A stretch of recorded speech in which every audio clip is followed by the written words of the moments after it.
Hello everyone, and thank you for watching today. This video is from the Come Follow Me, Old Testament class of the Continuing Learning Program of the Church of Jesus Christ of Latter-day Saints. Today we will be studying Lesson 25, from 2 Samuel chapter 11 to 1 Kings 11. Let's get started. The structure of the Old Testament. The Old Testament is divided into 4 parts. 1. Genesis through Deuteronomy are books of the law. 2. The books of Joshua through Esther are book of the history. 3.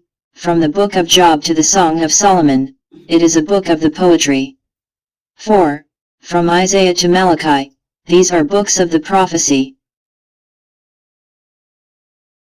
The book of 2 Samuel and 1 Kings are the 5th and 6th book of history. The book of the history record the history of Israel in chronological order for more than 600 years after Moses' death. Now let's look at the book of the history.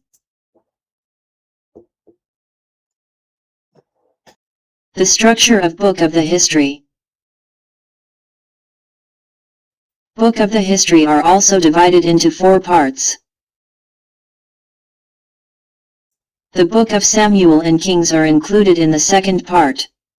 The books of Judges through Chronicles describe the Israelites' experiences from their settlement in the Promised Land until their conquest by Assyria and Babylon.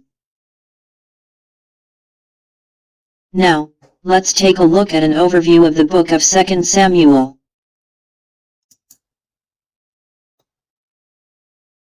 Summary of 2 Samuel.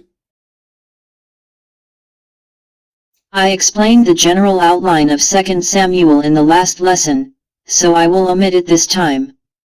Today we will be studying chapters 11 through 24. Now let's look at summary of 1 Kings.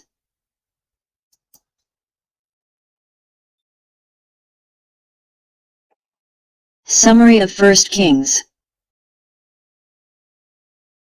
This work depicts the rise and fall of Israel, from the later years of King David to the glory and division of Solomon's kingdom, and up to the activities of the prophet Elijah, who was active in the northern kingdom of Israel.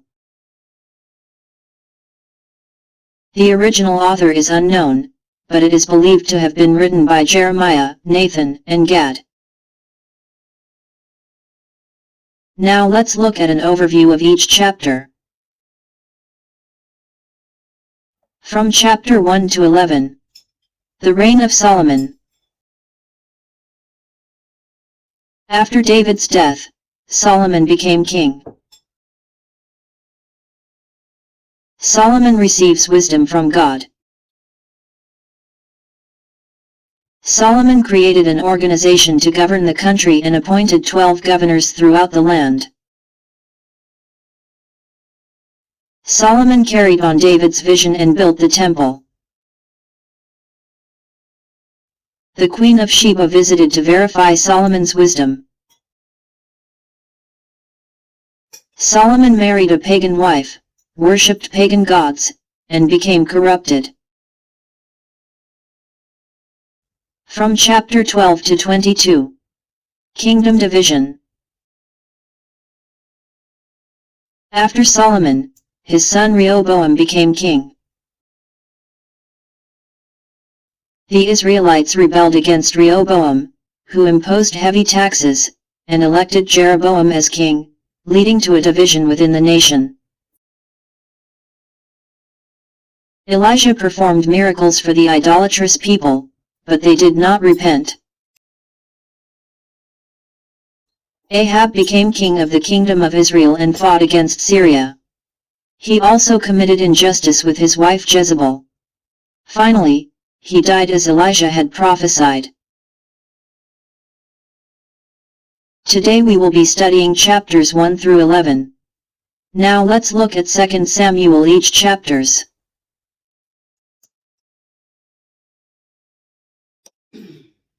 Second Samuel chapters 11 to 12. The sin of David. David sent his entire army, including his servants, to battle the Ammonites, but he himself remained in Jerusalem. One evening, David got up from his bed and was walking on the roof of the king's house when he saw a woman, Bathsheba, washing herself. He sent messengers to bring her to him, and he had adultery with her, and she became pregnant. David tried to conceal the crime and told Bathsheba's husband Uriah to go home and sleep. However, Uriah said, "How can I go home and sleep with my wife when everyone else is fighting?" and did not return home. David sent Uriah to the front lines of war, where he was killed, and then married Bathsheba. In this way, even the great David committed a grave sin. How did this come to pass? Let us look at the events step by step. He defeated Goliath. He loved Saul, who was trying to kill him. He unified the 12 tribes into a nation. He have brought the entire promised land under my control. Jerusalem was established as Zion. Everything up to this point has been very good. A leisurely stroll. Saw a woman. Committed adultery. He tried to conceal the crime. He killed Uriah. Thus, even the great David fell to ruin. What do you learn from this story? Now let's move on to the next topic.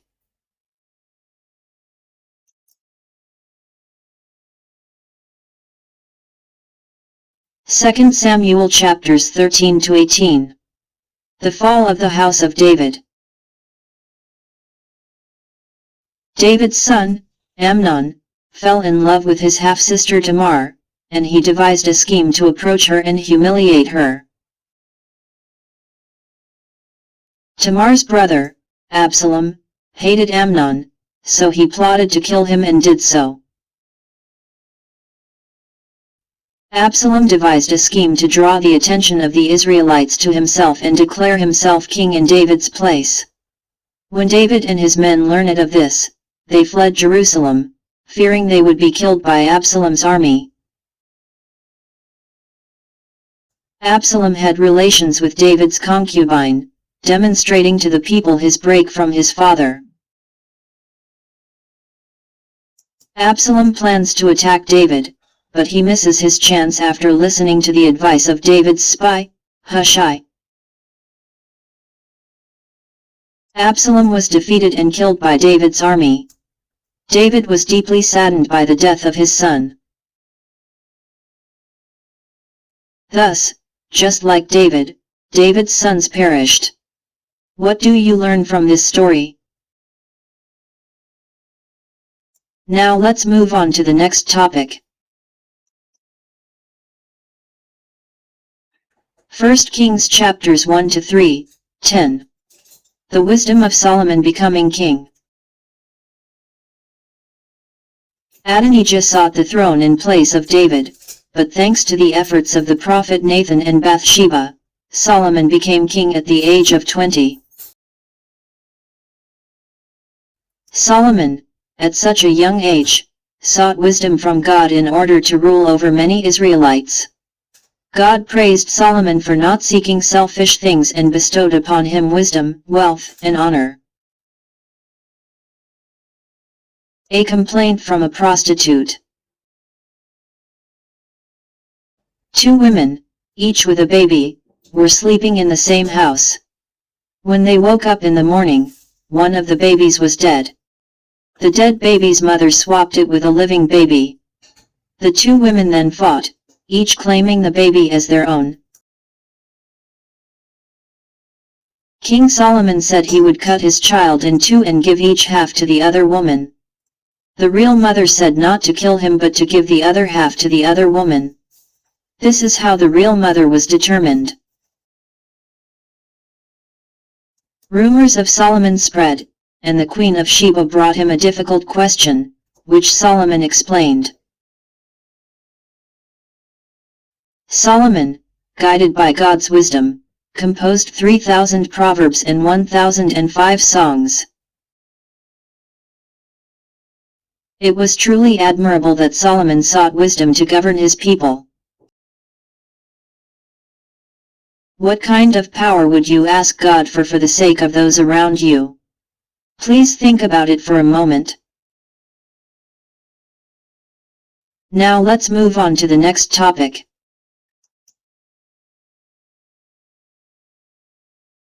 1 Kings chapters 5 to 9. Solomon's Temple. Solomon built the temple that David had planned.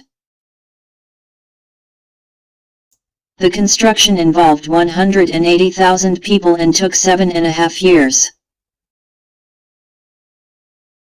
Now, let's take a look at the preparations and the dedication ceremony. 1. The temple is complete and preparations for the dedication ceremony are underway. Bringing in the Ark of the Covenant. Accessories. Setting up the tabernacle of the meeting. Setting up the sacred vessels. 2. Speech to the people. Planned by his father David. Declaration of God's mercy and love. A cloud of glory filled the temple of the Lord. 3. Dedication prayer. God has blessed you as He promised. He will continue to be with you and will not abandon you. The ceremony lasted for 7 days, and on the 8th day the people returned home. The difference between a portable tabernacle and Solomon's temple. Similarities. The style, structure, and design are essentially almost identical. Differences. There are 2 gardens. The Holy of Holies and the sanctuary are twice as large. Let's also take a look at the size of the temple. It is 14 meters tall. The width is 9 meters. The depth is 27 meters. The Israelites, having settled in the Promised Land, built a temple, the dwelling place of God. What blessings does having a temple bring? Please think about it for a moment. Now let's move on to the next topic.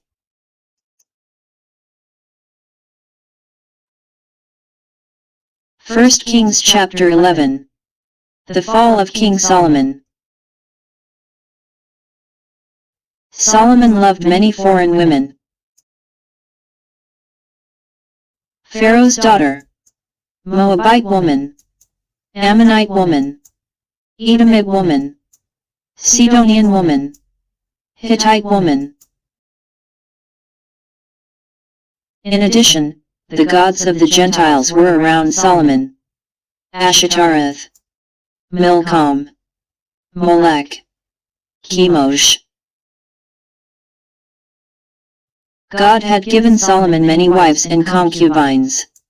700 wives. 300 freckles. However, Solomon fell in love with a non-believer woman, which God had forbidden him from doing. After that, Solomon followed God's advice and began to obey the gods of the Gentiles. Because of Solomon's sin, after his death, Israel was divided into the northern kingdom of Israel, the 10 lost tribes, and the southern kingdom of Judah.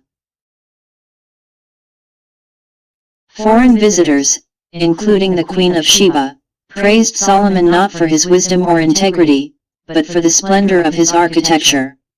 This praise fueled his ambition and led to further taxation, resulting in 3 sins. Proud heart. Misuse of wealth. Attachment to worldly things. Even the great Solomon became arrogant and corrupted. What can you learn from these stories? Please take a moment to think about it. Now let's move on to today's discussion.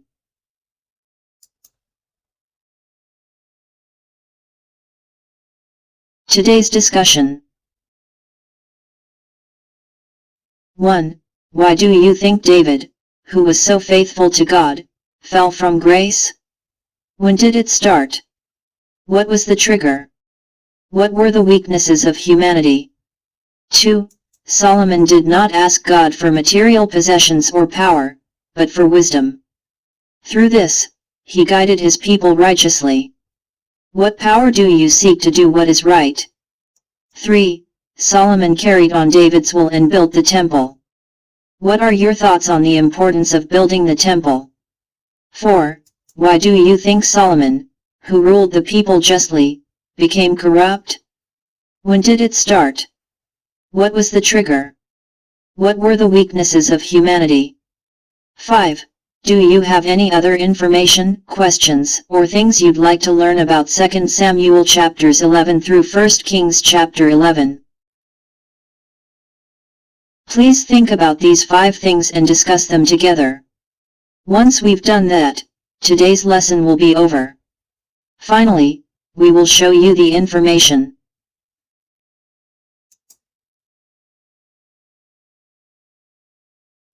Information. The purpose of this video regarding the Old Testament covered in Come Follow Me is to 1. Support personal study. 2. Help teachers prepare lessons for Sunday school, seminary, primary, etc. 3. Support home study, such as for family home evening. If you would like the PowerPoint data, please send an email to the address below. Thank you for watching until the end. If you like it, please subscribe to the channel, rate it well, and leave a good comment. See you next time.